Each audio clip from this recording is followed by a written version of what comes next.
नमस्कार। वर्तमान सुधा मुझे जहाँ कविता शुणिली सबूक हूँ गंभीर नेचर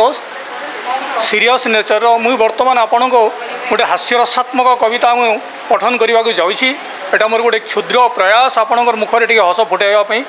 जदि किसी भूल थे मत क्षमा करेंगे। मोर कविता शीर्षक है जोई कुणिया। बाहाघर पर शशुर गृह आसला जोई डाकरा श्रीमती कहले हई हो शुणुच बापा डाकुचंती परा आसंता काली शीघ्र प्रस्तुत हेब सकाळू बाहरी जीवा आज ठारू आमर द्विचक्र जान रे तेल टिके पकाइबा जेते बेले इच्छा जीवा पाई सिना बापा देइछंती गाड़ी गाँ दांडे लोके आमको देखिए गाड़ी रे जीवाटा चढ़ी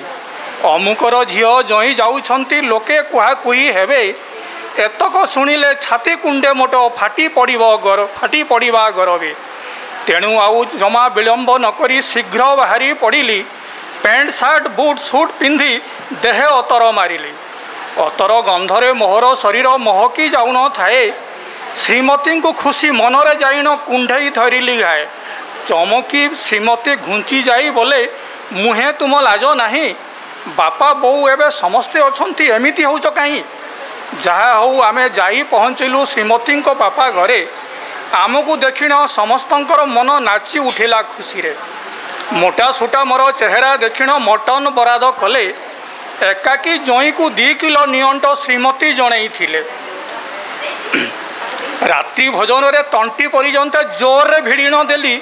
राति सारा मोर पेट घुड़ू घुड़ू उठ बस होउथिली सेथिरे पुणी श्रीमती गेंजु थांती खाउच राक्षस परी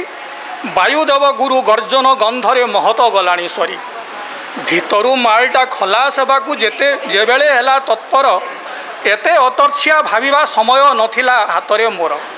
पचारिली मुही बिकलिया होई लाट्रिन नहीं कि बोली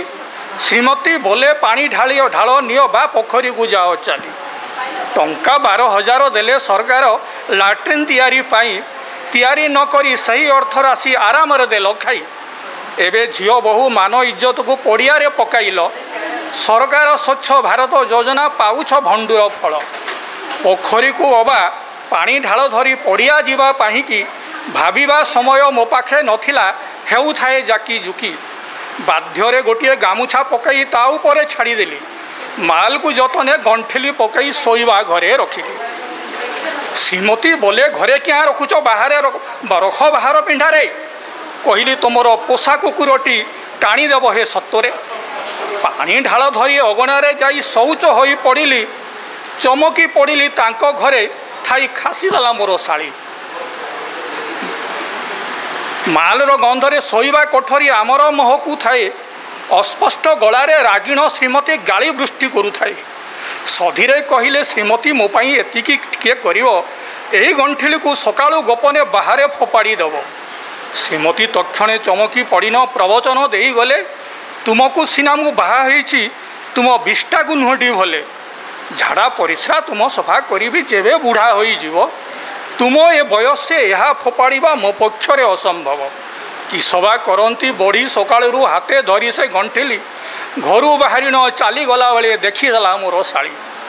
सीए जाई तार माँ को कहला भिणईटा किस पाई गंठिली गोटे हाथ में धरिण जाऊँच पलई शाशुराणी तार शुणिन तक्षणे शशुर को कहीदेले किस है बाबू कुआड़े जाऊछ कही से पछे धाइले शशुर बुढ़ार दौड़ा देखी जोर रे मु दौड़ी आहरी जोर रे दौड़ी से हाथ टाणी आनिले गंठिली को खोली देई ताहा बाहरे फोपाड़ी देले चुपचाप हो शशुर बुढ़ाटा घर को फेरी आसिले किसबा कहि कुआड़ को जीवी मने हेउथाए भाली किछिटा समय परे मो पाखरे पहुँचिले घर वाली आश्वासना देई कहिले से मते जहाँ हेबा कथा हैला चाल घर को तुमको ए विषय केही कहिबेनी भला दोषीटीए परी श्रीमती सहित घर को फेरी आसिली फेरिबा पर्यंत के किछि कहंती नाही पचारे मो शाली किस हैला जीजू जाउथलो चाली हाथरे गंठिली धरी दीदी सह किछि झगड़ा हैला कि मते कह खोली करी ता कथा पदिक शुणीदेले मोर छाती सुखी जाऊला